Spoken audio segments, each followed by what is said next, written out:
sou Heloísa Fleury, sou uma das fundadoras e coordenadora do Aprender Vivo. Para esse assunto da redação científica, uma característica da minha experiência, eu sou editora da Revista Brasileira de Psicodrama, sou parecerista de algumas revistas nacionais e algumas internacionais. Sou parecerista da Revista Britânica de Psicodrama e do Journal Sexual Medicine, a revista da medicina sexual. Eu tenho o privilégio de ser parecerista dessas do exterior e sou de algumas aqui. E sou também do Conselho Deliberativo da Associação Brasileira de Editores Científicos, a ABEC. Então, tem já muitos anos que eu estou lidando com essa questão da redação científica, dos desafios, das dificuldades envolvidas nisso.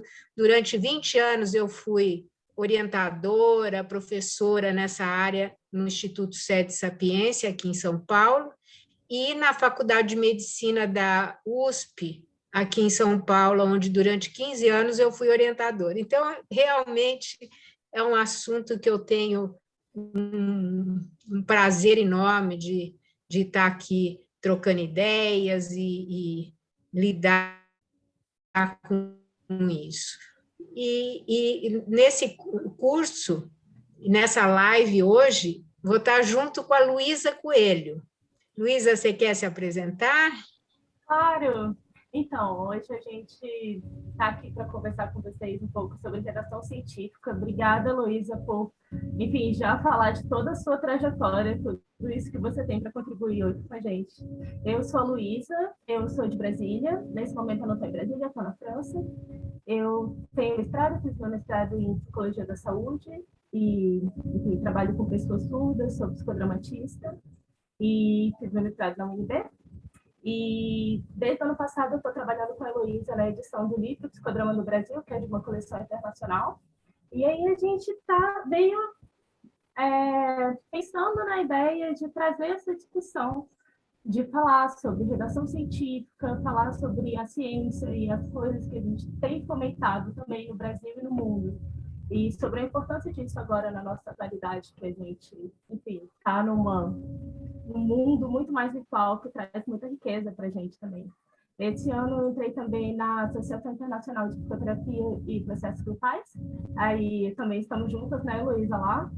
E aí é isso. A gente tem trazido muitas dessas experiências no Brasil, também a experiência do que o pessoal está produzindo fora também.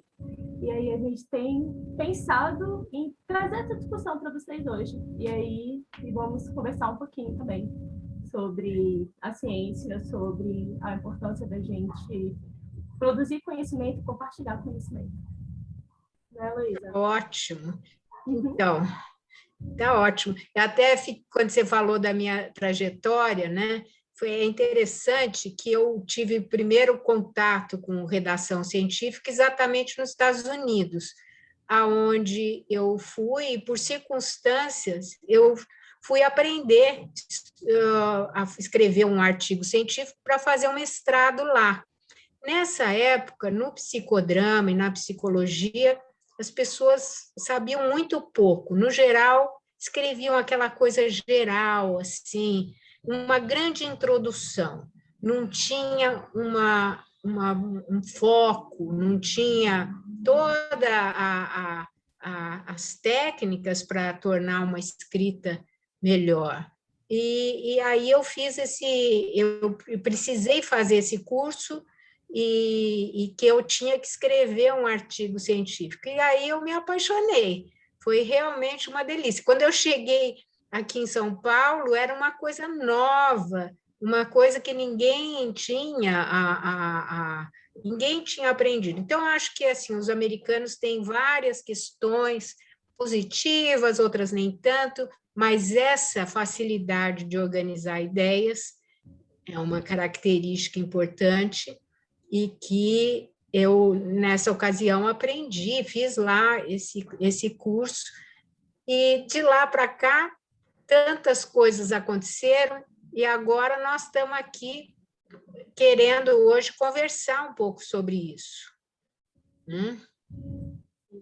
Uma das coisas que a gente pensou em começar trazendo aqui nessa live hoje, também pensando na questão da atualidade, né? Dessa diversidade que a gente tem, diversidade que a gente tem aqui agora, por exemplo, porque vai ter as pessoas do Brasil inteiro, pelo menos, né? Então, assim, é uma oportunidade que a gente tem de conversar e de trocar e saber o que está acontecendo em cada uma dessas realidades, dos trabalhos que as pessoas fazem, como isso está sendo compartilhado.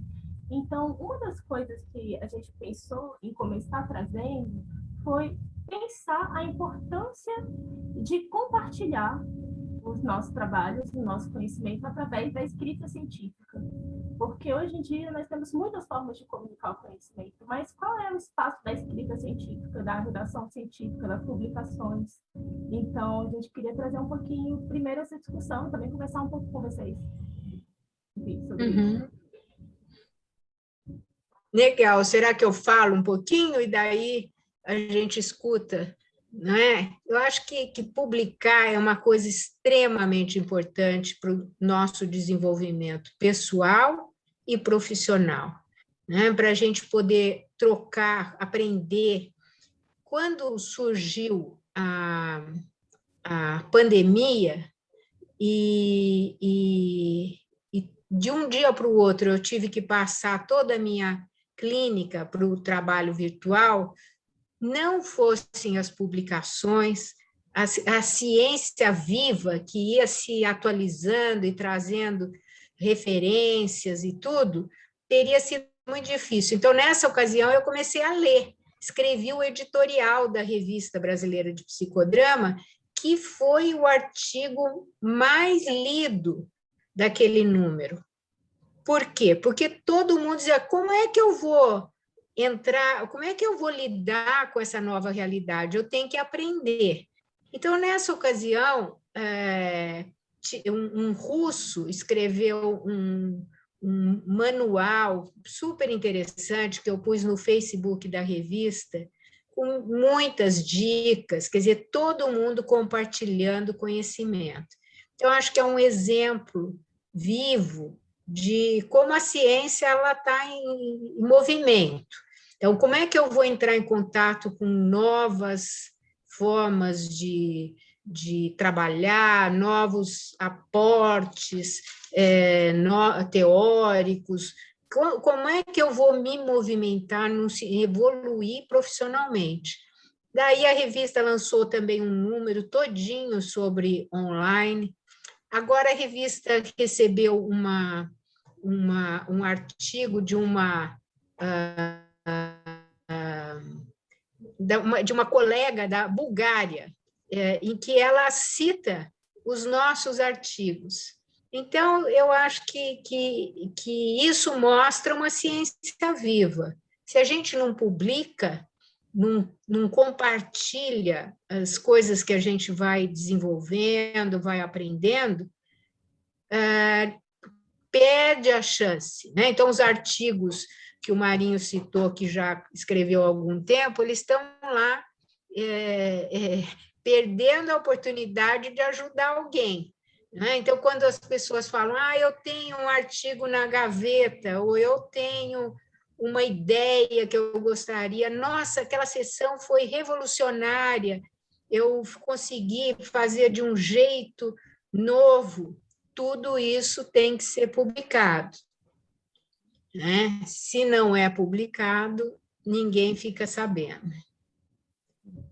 Justamente a importância de fazer o conhecimento circular, porque às vezes a gente tem a impressão de que escrever um artigo é uma coisa, eu vou escrever, eu vou me dedicar, e enquanto você está escrevendo, você acha que aquilo ali é um tema que talvez todo mundo já saiba, uma coisa batida, mas ter a noção de que aquilo que você sabe é único, é inédito, pode mudar a vida de alguém, é uma coisa que às vezes a gente aprende quando a gente está na prática, e quanto mais a gente lê, mais trocas a gente pode fazer.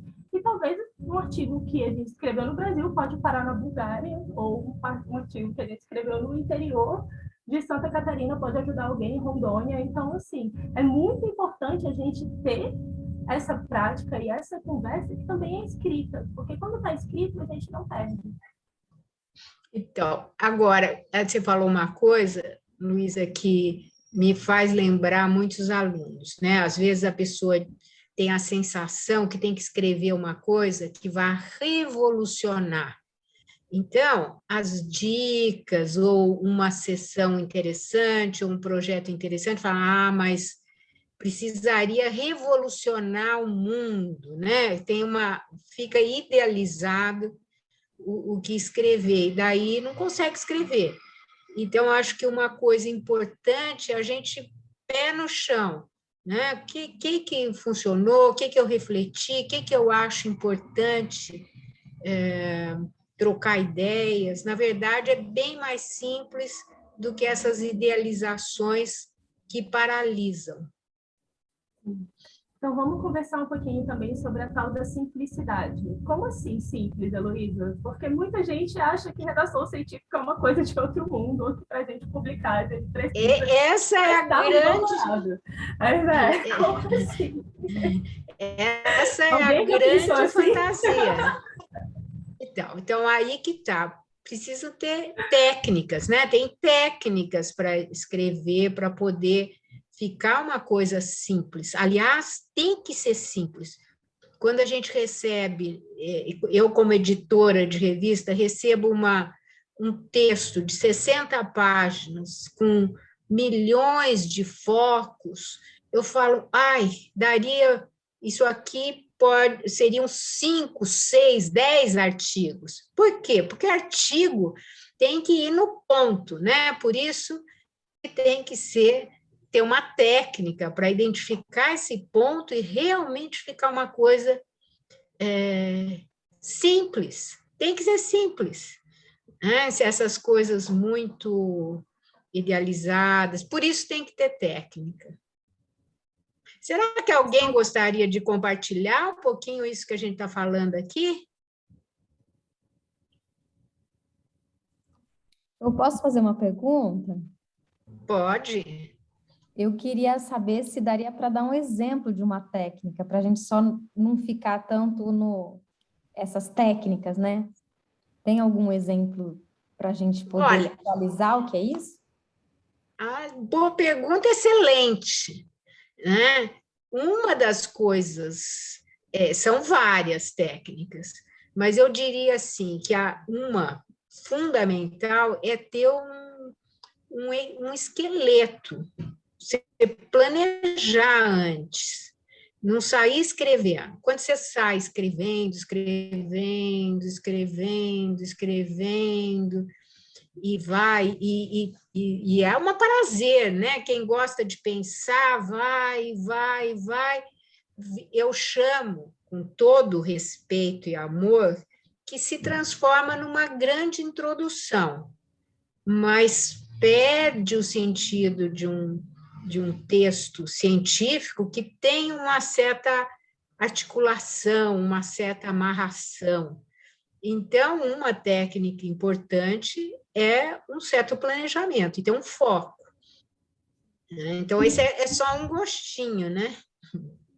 Mas enquanto você estava falando sobre o esqueleto, eu estava lembrando que, assim, para a gente escrever com fluidez, a gente precisa saber, assim, né, eu estou lembrando dos meus processos também, a gente precisa saber o que vai em cada etapa.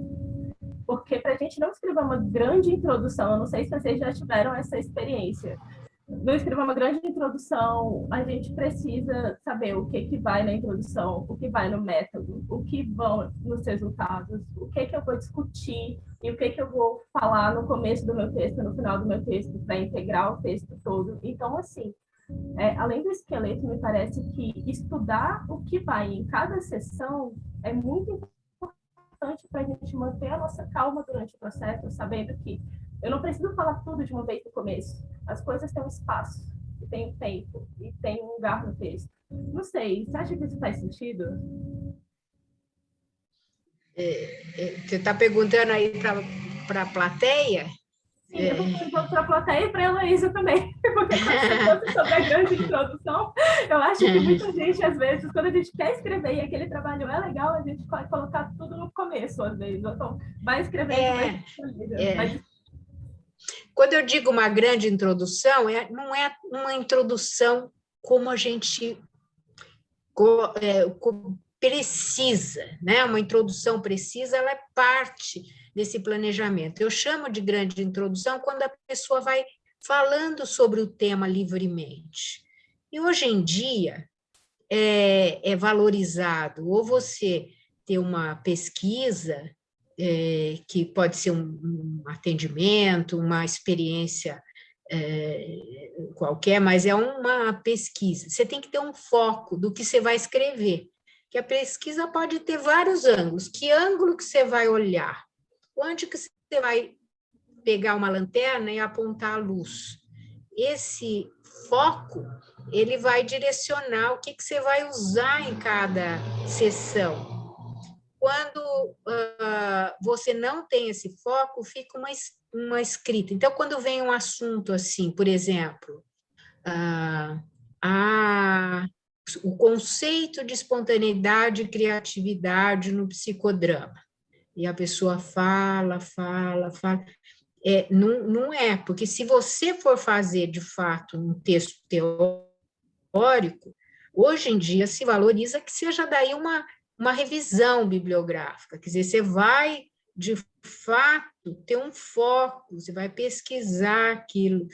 Então, tem várias questões, inclusive, um detalhe é que hoje se valoriza muito que as pesquisas sejam em artigos científicos e não mais em livros, porque os artigos eles são revisados pelos pares, né? Então, hoje em dia, tem um valor muito maior você publicar um artigo científico do que escrever um livro. Escrever um livro é um prazer pessoal, é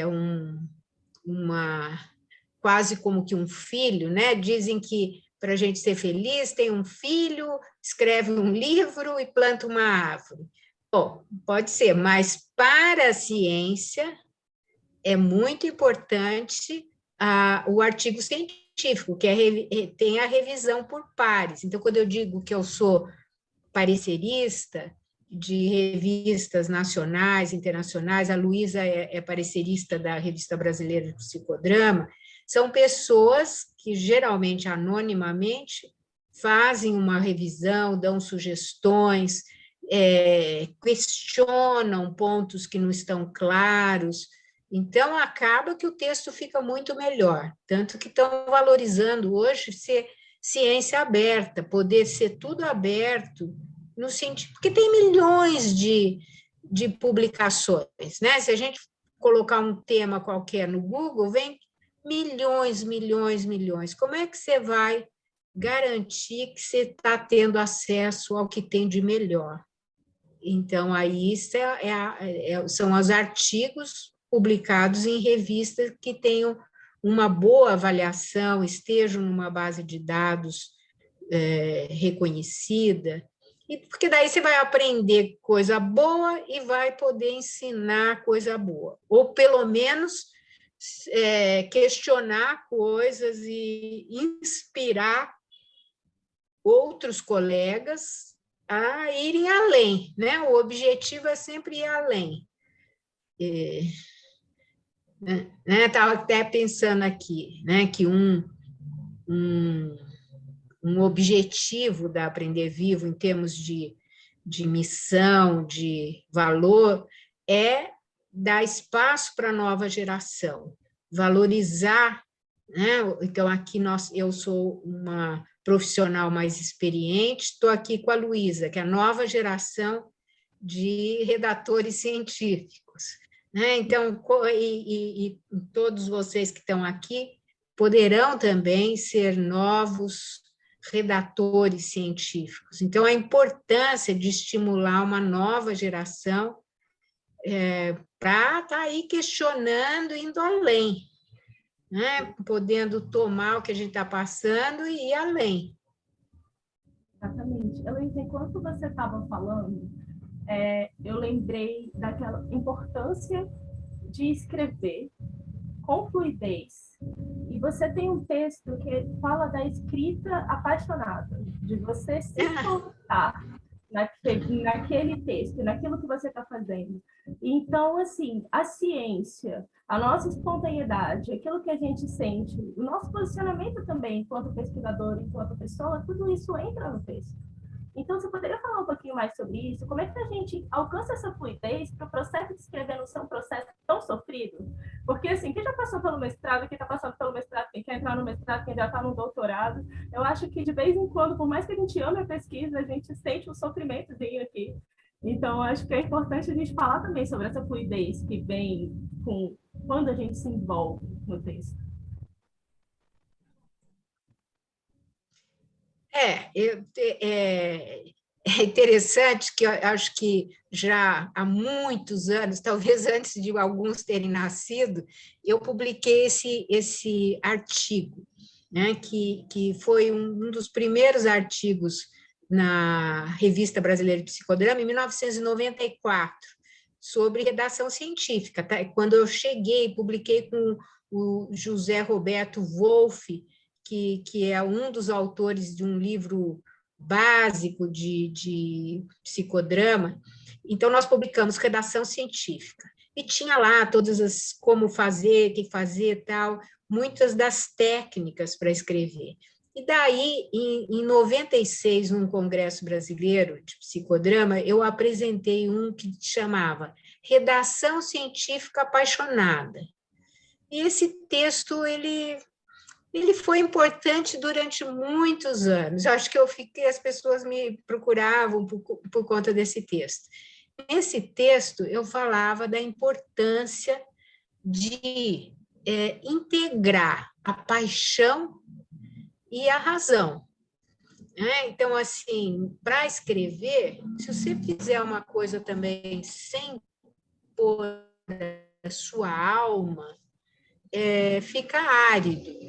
Então, como a própria Luísa falou lá, se você, a maneira como você vai selecionar o que você vai escrever na introdução, você vai mostrar a sua paixão, né? Você vai colocar mostrar a que veio, como se você pensa, o que você está valorizando. Quanto mais essa paixão, essa técnica para ajudar você a discorrer sobre isso, mais você vai conseguir integrar paixão e razão. Né? Então, a razão são as técnicas, o como, o seu conhecimento, mas precisa da paixão. Mais ainda, a paixão vai estar na sua prática. Se você vai discutir uma prática, se você vai apresentar um projeto que você desenvolveu, uma pesquisa, aí a sua criatividade vai te ajudar a escolher uma experiência em que você foi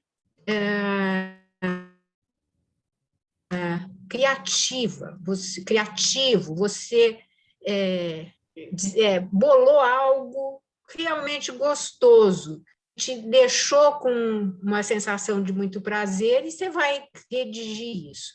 Mas na hora de redigir, vai precisar convidar a razão também, não é? Para fazer uma integração. Então, precisa ter técnica para escrever e ser fluido. Quanto mais, eu digo assim, que a hora que eu encontro o que eu vou escrever, daí eu vou, né? Eu tenho uma colega, muitos de vocês devem conhecer, a professora Carmita Ábido, e ela é responsável por uma sessão na revista publicada pela Associação Paulista de Medicina, Diagnóstico e Tratamento. Quando não tem artigo nenhum, ela pega e diz, você vai me salvar agora, preciso em uma semana, ou já chegou uma vez, em 5 dias, você vai ter que escrever alguma coisa. E isso me deu uma prática, né? porque eu gosto muito dela, sou muito grata, ela foi minha orientadora, tudo, então eu atendo, porque também tem um benefício, que eu vou estudar profundamente. Mas isso me ajudou, né? As técnicas permitem que eu escreva em uma semana um texto, às vezes, sobre um assunto que eu não conheço. Sou mais esperta que os outros? Com certeza não. Simplesmente eu uso técnicas, né? E fui desenvolvendo como fazer isso. E aí é um enorme prazer, um enorme prazer. Eu estou impressionada. Mas alguém está impressionado? Alguém tem alguma pergunta sobre como a Heloísa consegue escrever um artigo em 5 dias? Uma vez escrevi com a Bel, chamei a Bel, falei, olha, eu não tenho tempo nem de respirar, então aqui as ideias, redija. E daí ela entrou como coautora e a gente, uma semana. Agora tem até um artigo que vai sair agora no próximo número, que é saúde mental e saúde sexual na pandemia. Esse foi em uma semana, né? Mas ali, ó. Então, tem que ter usado a técnica para poder sair. Se eu ficar escrevendo ao léu, assim, só escrevendo, sem ter uma noção clara de onde eu vou, então eu digo, a hora que eu não sei sobre o que vou escrever, eu fico ali, e agora? E agora? Socorro, e agora? Daí a hora que eu falo, vou escrever sobre isso. Pá! Daí eu escrevo.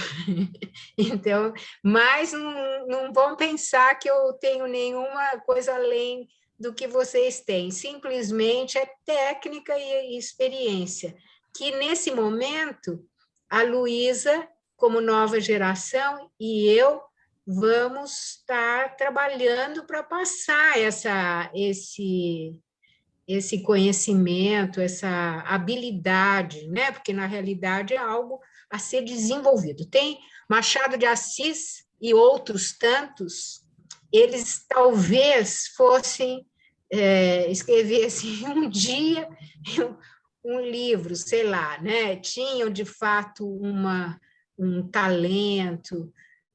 No nosso caso da redação científica, é ter as técnicas, é saber como fazer isso.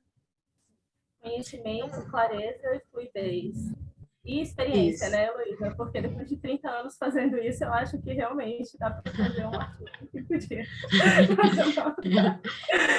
Já ficou tão... Mas, gente, é tão gostoso ver aqui nas janelinhas algumas pessoas conhecidas. É um prazer enorme. Ana Cristina Caldeira ali, a Margarete Salmon, o pessoal do curso. É um prazer enorme ver todo mundo aí. Vocês acham que vocês gostariam de perguntar alguma coisa? Sim. Eu gostaria de perguntar alguma coisa. Boa noite, Bento aqui. Boa noite, Bento. Bento, nós éramos do mesmo grupo de pesquisa. Nós temos a mesma orientadora em Brasília, Larissa Polentark. Bento é de Moçambique, professor. Sou de Moçambique. Sim. Então, que prazer, Bento. Prazer todo meu.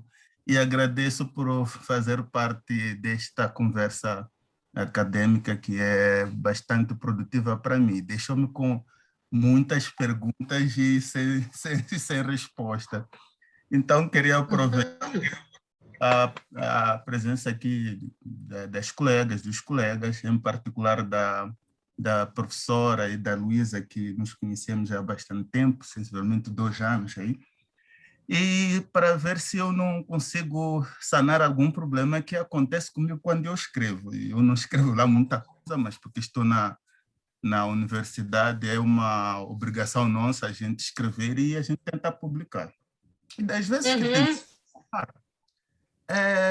primeiro, das vezes que tem para aquela angústia, a professora Heloísa estava a falar aqui da questão da técnica e da razão.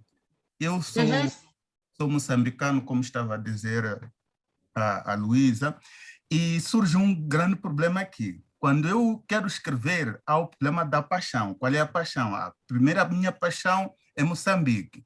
E não só pela paixão da língua. Eu falo português, mas o meu português é um pouco diferente do brasileiro. Aí, quando eu alguns parágrafos, às vezes me ocorre, epa, isto aqui em português brasileiro não vai dar certo.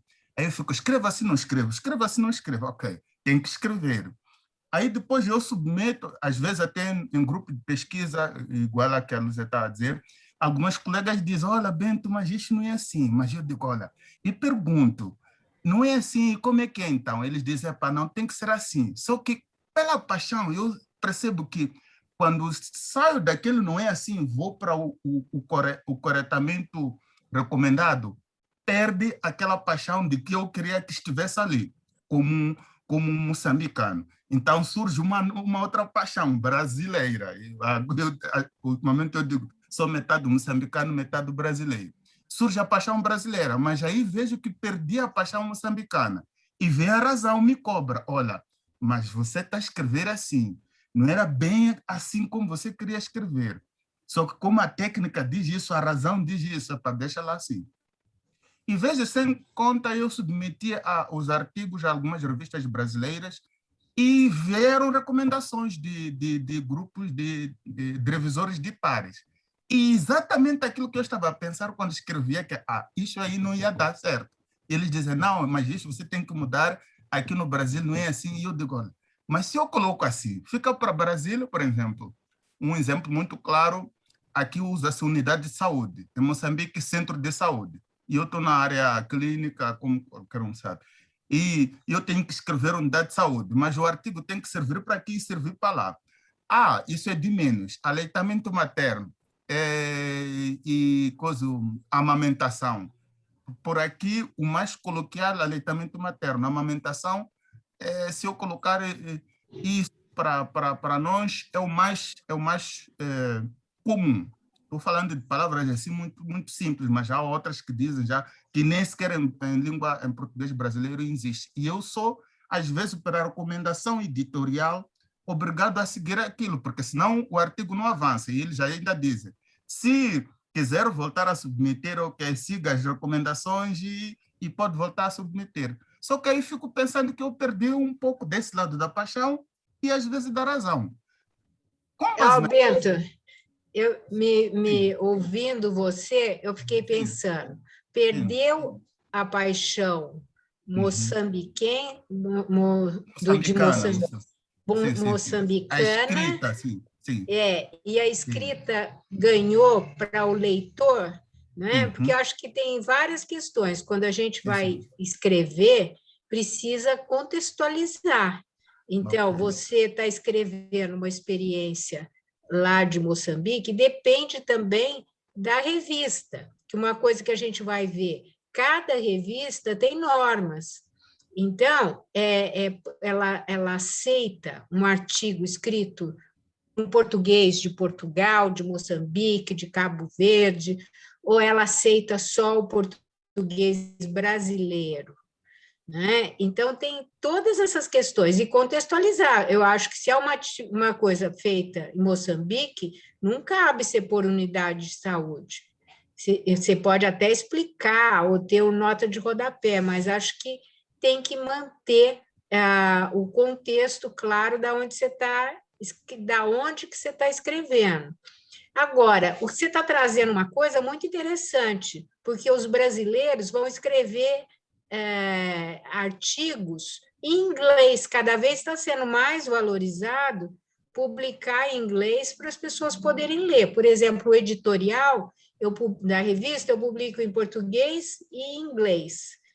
E por isso a Galabina, lá da Bulgária, leu o editorial e usou para ela se programar lá com as mudanças que ela teve que fazer após a pandemia.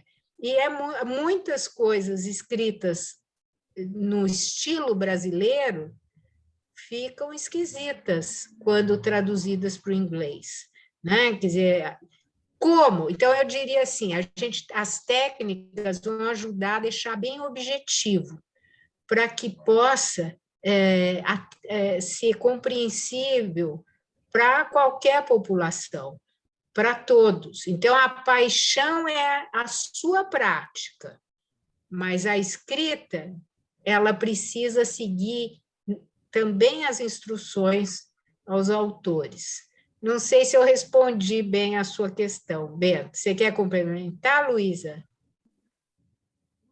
Eu só estava pensando que a experiência do Bento e o que você acabou de trazer, Luísa, me lembraram... Luísa, fica mais um pouquinho perto para a gente ouvir melhor. Eu lembrei da riqueza que são as trocas interculturais, que quando a gente escreve em inglês ou quando a gente escreve em português do Brasil, isso pode ser lido em Moçambique, em Cabo Verde, em Portugal.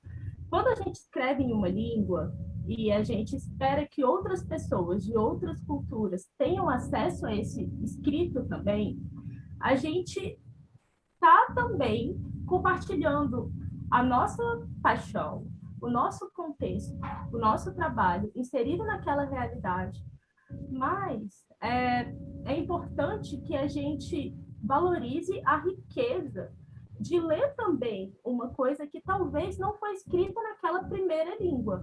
O trabalho pode ter sido feito em uma língua, foi escrito em uma segunda língua para ser compartilhado, mas a riqueza da interculturalidade é o que torna o trabalho cada vez mais rico. Então, se a gente contextualiza, a gente tem um tesouro na mão, porque eu posso reproduzir um trabalho feito no Brasil, na Suécia, na França, em Moçambique, em algum país na Ásia. Então, assim, e a gente pode também trocar. Então, eu lembrei também das experiências que eu tive na Associação Internacional de Psicoterapia de Grupo, que a Heloísa também faz parte. Muitas vezes, quando a gente conversa em inglês, ou quando a gente conversa em uma língua que foi convencionada, e escreve nessa língua convencionada, a gente tem que lembrar que essa não é a primeira língua da maior parte dos cientistas ali. E que o mais importante é a gente passar o conhecimento. Às vezes, uma palavra ou uma técnica pode ser melhor traduzido. E é por isso que é importante ser revisto por pares. Porque outras pessoas vão ler e vão falar, talvez essa palavra seja melhor trocar e colocar essa aqui. Mas a decisão é do autor, sempre vai ser. Uma nota de rodapé explica. Por exemplo, eu trabalho com surdos. Se alguém me fala, coloca linguagem de sinal porque a tradução é linguagem. Vou colocar, beleza. E português é língua, a tradução é linguagem. Mas eu não vou botar linguagem em português, porque isso vai trair o termo, alguma coisa assim. Não sei se era um pouco essa da angústia do Bento, mas também é a riqueza da gente compartilhar com outras pessoas que também estudam e que também têm as contribuições. Isso é um pouco o trabalho do parecerista no processo de publicação, né, Luísa? O trabalho... Luísa e Luísa, por acaso a minha preocupação é exatamente essa, e as vossas abordagens foram ao encontro do que eu estou colocando, é exatamente isso. E veja só que eu falei de Moçambique versus Brasil, mas a mesma coisa, por exemplo, tem uma conferência para setembro, alguma coisa que eu escrevi aqui, publiquei, aqui correu muito bem. Há um termo que se dizia ali, olha, e está correto, e coloquei. Quando eu levei o mesmo documento para apresentar numa conferência lá no meu país, eu entrei em choque. Ou seja, o que eu de facto estou concordando é essa questão de que a gente tem que contextualizar. Só que há um porém, há um porém. Com a experiência da Heloísa, os editores, porque, por exemplo, eu acho que há um caso em que você mete, vê as regras da revista e tal, ou que está de acordo com o que eu penso, a minha ansiedade, ok, vou submeter aqui. Só que o editor, por exemplo, eu não sei se diria, não tolera algumas contextualizações. E alguns já dizem, não, isto não existe. E aí é onde eu fico com aquela angústia. Quando ele diz isto não existe, em vez de dizer, opa, clarifique, e coloca o rodapé, o que é isso não existe. No nosso português, por exemplo, não existe. Aí eu fico, olha, mas era isto que eu queria escrever. Aí tem que arranjar uma outra palavra para substituir aquela. O meu problema é, às vezes, depois aquela palavra não está a dizer aquela minha aquela minha paixão, vai dizer outra coisa. E as pessoas, quando lerem, vão entender outra coisa, não exatamente aquela essência que eu queria transmitir. Era mais ou menos nesta perspectiva. Sim, que aquilo que se diz, às vezes não há sinônimos perfeitos. Eu posso buscar um sinônimo de um determinado termo, posso ir à base de dados, por exemplo, para ir ver qual é o termo que é usado aqui cientificamente e vou ter lá uma alternativa, mas às vezes aquela alternativa não expressa. Então foi por causa disso que eu coloquei na vossa experiência, qual seria a técnica para eu convencer o editor que, olha, eu estou querendo dizer de facto isto. Olha, Bento, na Revista Brasileira de Psicodrama, a gente manda para o autor os pareceres. E a gente deixa claro também para o autor que ele pode justificar. Porque se a gente olha o psicodrama, tem uma diversidade, né? E a gente não publica só psicodrama, a gente publica áreas afins também, né? Porque senão fica fechado numa igrejinha. Não, a gente quer contribuições de outras áreas e tudo. Então, o autor recebe os pareceres e ele é livre para justificar. Se a gente acha que a justificativa é legítima e os pareceristas concordam e tudo, ele não precisará mudar. Agora, se tem um impasse enorme, a gente busca outro parecerista para resolver o impasse.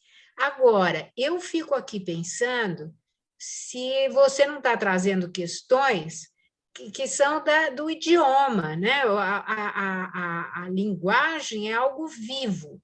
Então, a evolução que teve o português no Brasil é diferente da evolução do português em Moçambique. Então, eu acho que é uma coisa mais delicada, não é? O que as palavras querem dizer? Eu sou mais familiarizada com as diferenças em Portugal. Então, eu atendo uma pessoa que eu atendia aqui em São Paulo e que hoje mora em Portugal. Então, ela me diz, aqui tem que dizer assim. Então, ela vai sinalizando algumas coisas que hoje ela já sabe que são diferentes. Então, eu acho que o idioma é vivo, ele é dinâmico, ele vai mudando. E também, se a gente pensa em paixão, a paixão tem que ser, num tanto, bem articulado com a razão. A paixão ela vai trazer o colorido, a vitalidade no que você está escrevendo, no que você está selecionando para cada sessão, porque cada sessão do artigo tem uma função. Né? Então, uma coisa importante é a gente saber qual é a função, o que eu tenho que apresentar aqui, o que eu tenho que apresentar ali, para poder ficar bem objetivo, né? E bem preciso, no idioma que vai ser publicado, porque tem muitas variações de um para o outro. Eu até estava aqui pensando, tem um detalhe interessante. Cada página de uma revista científica, ela tem um custo altíssimo. Então, a gente tem que ser bem preciso. Tem revistas que são mais exigentes ainda. Você tem que ser muito preciso para poder o leitor ler e já saber, né? Não vai ler 20 artigos. Se os 20 ele tem que selecionar o que realmente está ali sendo discutido ou prometido, ele vai não dar certo, e além do custo. Então, a arte é escrever preciso, o que precisa naquela determinada sessão. A clareza, a precisão, tudo isso faz parte da construção da técnica também, né, Heloísa? Quando você traz a técnica, é muito mais a gente aprender a fazer e a passar essa paixão, esse afeto e a intensidade do que a gente fez em 10 páginas, com as referências, seguindo todas as normas e toda a parte.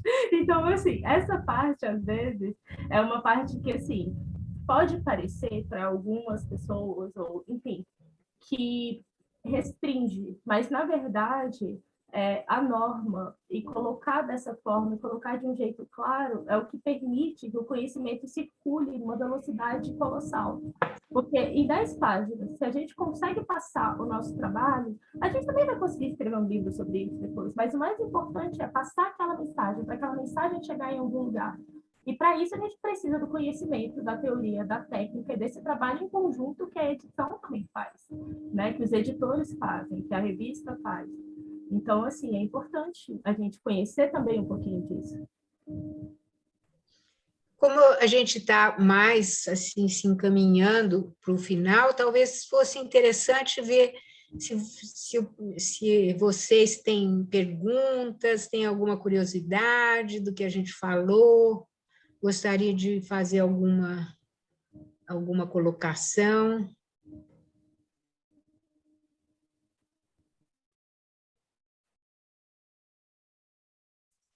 Eu queria perguntar uma coisa. Eu acho que, na minha experiência, é relativamente comum, que é paralisar. Quando você tem muita coisa na cabeça e quando você quer falar de muita coisa, de repente, trava. Existe técnica para isso ou é simplesmente aquele dia que você não consegue produzir nada? Ou assim, eu queria que vocês falassem, na verdade, que eu acho que é uma coisa relativamente comum, principalmente em mestrado, final de graduação, é aquela coisa que você já está esgotada do assunto, você chega no final e é a hora que você tem que escrever. E aí dá aquela tilt, cada um chama de um jeito, mas é um bloco, né? Existe técnica para ajudar nisso, para fazer com que não fique tão torturante esse processo no final, né? No curso que a gente vai fazer, nós vamos usar a força do grupo para ajudar nisso, né? E como nós somos ligadas a esse trabalho de grupo, a riqueza do grupo, o grupo como um instrumento de desenvolvimento, né? Então a gente acredita muito no grupo e estamos apostando que o grupo no curso será um instrumento valioso para destravar, porque muitas vezes você poder trocar ideias, poder conversar, poder sair, porque a solidão, né, você ficar lá escrevendo e acreditando que está bloqueado, porque tem muito disso também. É um dia que você está ali meio lento e fala, ixi, e daí começa a se apavorar com essa sensação, ao invés de dizer, e é hoje, vamos respirar, vamos respirar, acalmar, distrair, daqui a pouquinho eu volto. Agora, eu acho que assim, estava pensando que tem uma resiliência, né? Você adiar, dizer, vamos, espera um pouquinho, daqui a pouco, deixa eu acalmar, daqui a pouco volta a inspiração. Agora, nem sempre as pessoas conseguem ter esse momento resiliente e começa a se apavorar com esse estado. E aí a gente acredita que o grupo vai ser valiosíssimo no curso. Se você não está no nosso curso, poder conversar com outros, buscar ajuda, no sentido de trocar ideias, porque a hora que você fica conversando com você e assustado, vai ficando mais, vai aumentando o susto. Isso que a Isabel trouxe é muito comum mesmo. Então, a gente poder contar com outras pessoas que possam ler o nosso texto, aquela partezinha que está travado, eu sei que está faltando alguma coisa, mas eu não consigo saber o quê. Ou eu estou nessa sessão há dias e eu não escrevo uma linha. Lê para mim, vamos ver se a gente tem alguma ideia. Então, assim, essa ideia a gente está trazendo para integrar no curso de redação científica que a gente está preparando no Aprender Vivo, que é justamente isso. não perder ninguém, começar do começo e ir até o final, em todas as etapas de redação, para que cada pessoa que tenha uma ideia, pode não ter nada escrito, só a ideia, saia no final do curso com um artigo pronto, ou com um manuscrito escrito do começo ao fim, com esse auxílio do grupo também, que a gente possa sentar, a gente possa ler. Toda semana a gente vai ter atividades, as pessoas vão mandar para a gente vai ler, vai mandar o feedback para a gente ir construindo junto. Porque a ciência, a gente tem a impressão de que a gente está sozinho, mas na verdade é uma grande comunidade que constrói junto. E a gente caminha junto também, porque um artigo vai virar referência para o outro e uma ideia pode ser usada em outro contexto. Então, é isso também que a gente quer fomentar aqui também, e que a gente está preparando no curso de redação. Vamos falar um pouquinho do curso, já que a gente já está no finalzinho? Vamos! Vamos! Vocês estão sabendo do curso, gente? É porque a gente trouxe a live para a gente trazer o tema também, e a gente está preparando muito mais do que isso, gente. São 30 anos de experiência da Heloísa com técnicas para escrever um artigo em 5 dias. Não necessariamente para escrever um artigo em 5 dias.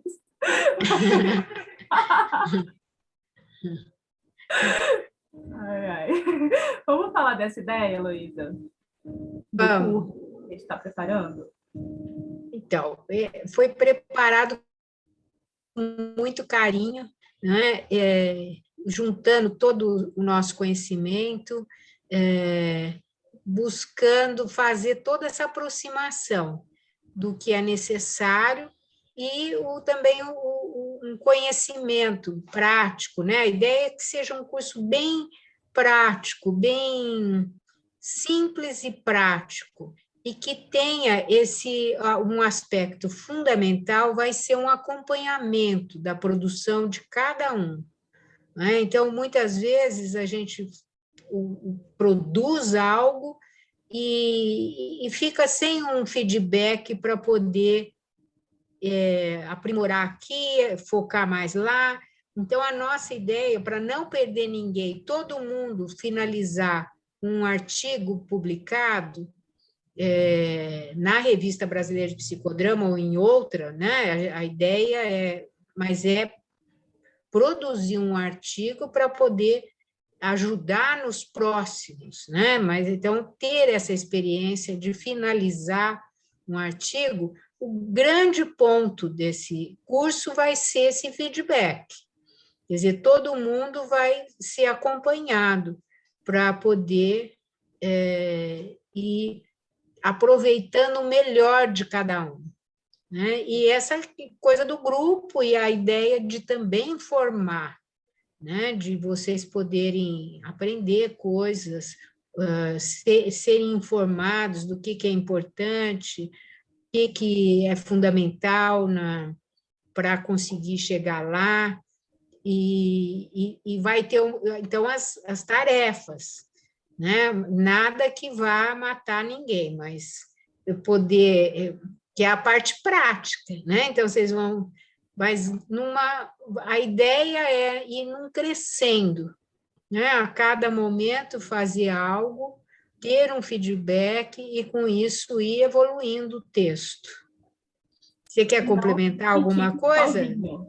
Sim, não se sentir sozinho, né? Então, a ideia é passar o conteúdo, a questão expositiva mesmo, e botar o preto no branco, falar da parte minuciosa, a parte da técnica, falar como ler e saber qual revista adequada para a minha ideia, para o meu manuscrito, quando eu tenho que começar a pensar no tamanho do meu texto, ou no formato do meu texto. A gente vai falar sobre a parte técnica, a parte prática, a gente vai acompanhar a parte prática toda semana. Então, um texto do zero até ele está pronto para entrar no processo de publicação. E, além disso, a força do grupo. Técnicas para escrever. Qual é o meu problema? Que técnica pode me ajudar? De escrita mesmo, de escrita criativa, de escrita científica, de conseguir sintetizar as ideias, escrever cada vez mais claro, ler para conseguir escrever melhor. Tudo isso a gente está preparando. E a experiência, de quem tem experiência prática, a gente vai ter a experiência da Heloísa, que tem anos de edição científica, nós vamos ter a experiência do grupo, vamos ter a minha experiência também, para a gente começar a construir essa experiência do começo ao fim, não perder ninguém e publicar esses artigos. Então, essa é a ideia. E vocês têm alguma dúvida, gente? Vamos conversar, porque tem tanta gente aí e a gente queria saber de vocês. Vou fazer uma perguntinha, professora? Sim. Aqui de Rondônia. Oba! Dar boa noite aos demais colegas da sala, né? O Bento, lá tão distante da gente. Né? Metade da sala, eu acho, de psicologia do mestrado da Católica, eu acho que está aqui a Adriana, o Leonardo, né? A Lindinalva também, a nossa líder de sala, estão todos curiosos, querendo aprender mais contigo.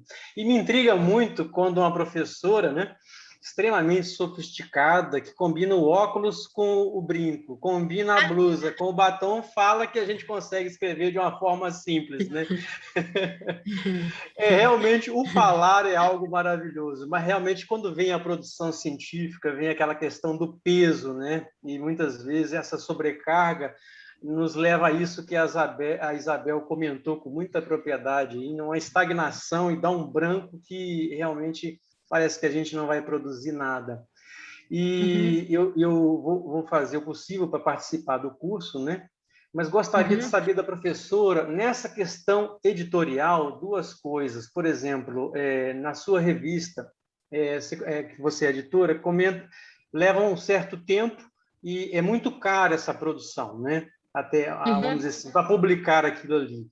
E como é que é essa revisão de pares, professora? Você poderia falar um pouco mais, por gentileza? Claro.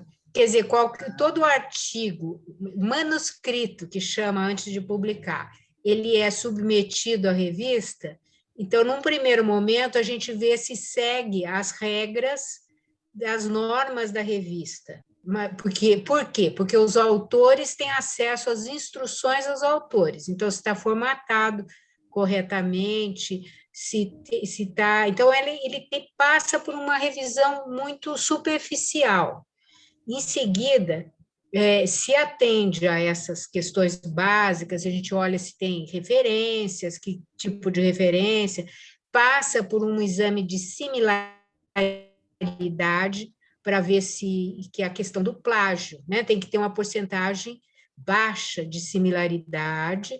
Depois desse estudo, desse exame mais formal, assim, de formatação, de plágio, etc., daí é designado um editor de seção que vai administrar o processo de revisão.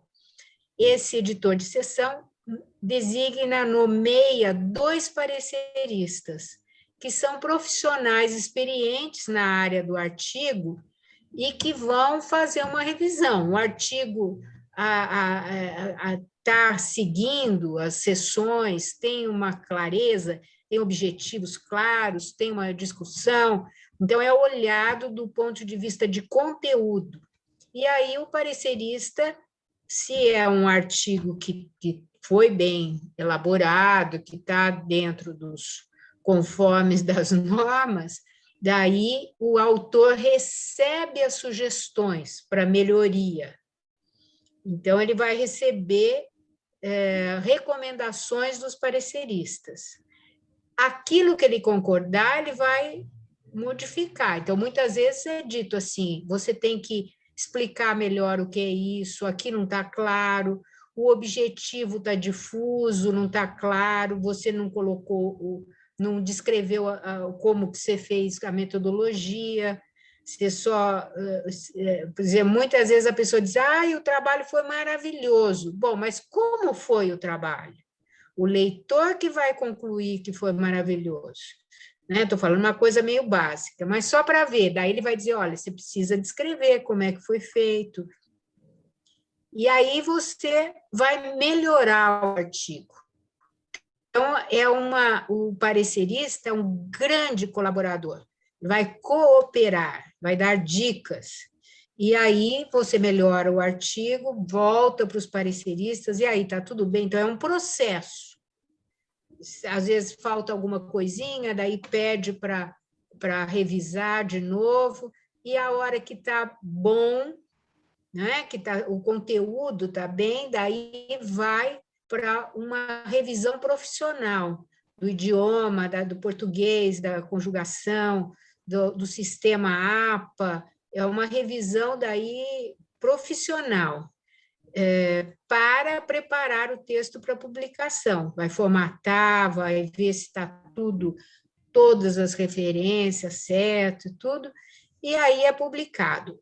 Quando eu digo que é caro, no caso da Revista Brasileira de Psicodrama, quem paga essa conta é a FEBRAP, a Federação Brasileira de Psicodrama, não é o autor, não é cobrado do autor para publicar. A instituição que banca, né, que a Revista Brasileira de Psicodrama é uma publicação oficial da FEBRAP, então ela que paga essas despesas de publicação.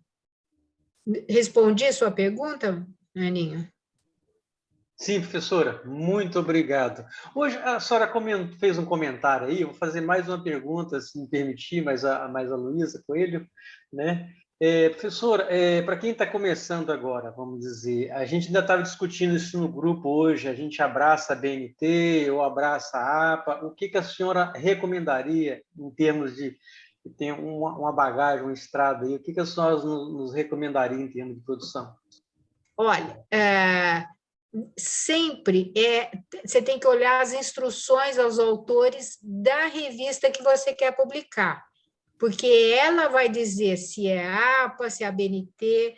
No geral, revistas mais ligadas à psicologia são APA, educação, a BNT. Então, não tem que uma é melhor que a outra. Tem muito a ver com a instituição. Então, o mestrado, em que instituição que você vai apresentar? Quais são as normas e as instruções que eles dão? Então, a gente tanto faz, todos são bons. Precisa ser aquela que é pedido na onde você vai apresentar o texto. Na revista é APA. Na Revista Brasileira de Psicodrama é APA. Obrigado. Alguma outra pergunta? Eu gostei, viu, de você dizer que meu óculos combina tudo. É função também da idade. A gente vai ganhando experiência e vendo como esteticamente fazer uma apresentação melhor.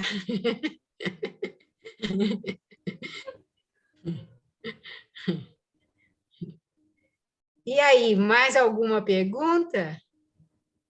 Desculpa, professora, só para certificar, a gente se inscreveu naquele link aí e houve respostas, houve feedback no e-mail.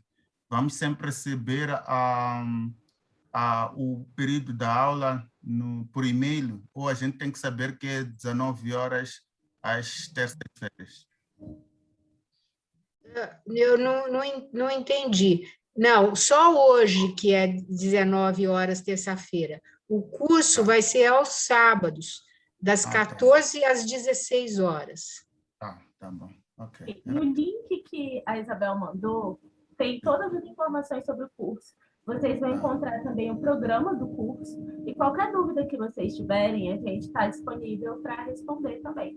Alguma dúvida sobre o calendário, sobre o programa, enfim, qualquer coisa pode perguntar para a gente, perguntar para a Isabel, a gente vai responder direitinho, tá?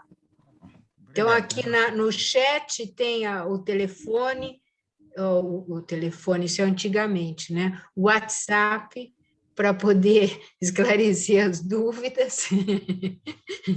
Margarete está rindo, viu, Luísa? Fazer o quê, né? Então tem aqui o WhatsApp, tem o link com todas as informações desse curso especificamente. O Aprender ao Vivo tem outros cursos, especialização em psicodrama e outros cursos que agregam conhecimento na área da violência, na área de educação. Então, visitem o nosso site. Então, eu queria, acho que estamos na hora, né, agradecer muito a presença de vocês. Foi um prazer esse papo aqui com vocês. E tomara que vocês se entusiasmem para participar do curso, que vai ser uma oportunidade da gente trocar mais ainda. Sim, nós estamos preparando com muito carinho, estou muito feliz pelo momento que nós tivemos hoje. Então, um grande abraço a todos. Obrigada. Só agora que você foi abrir aí a janelinha, Bento, depois que você já conversou bastante, porque é mais gostoso a janelinha aberta, né? A gente vai vendo assim, vai trocando. Que bom que você abriu agora e a gente pode te conhecer melhor. Então, queria familiarizar-me primeiro. Isso. Então, que bom que se familiarizou e se sentiu aqui que veio e participou mais ainda, né? Que a hora que está com a janelinha aberta, participa mais ainda. Então, foi um prazer. E acho que ficamos por aí, né? E deixamos o convite para o curso que começa dia 14 de agosto, tá? Ok. Obrigado. Boa noite. Boa noite. Boa noite, Diana. Boa noite, pessoal. Boa noite todo mundo. Até dia 14. Até, Margarete, que bom que você vai participar.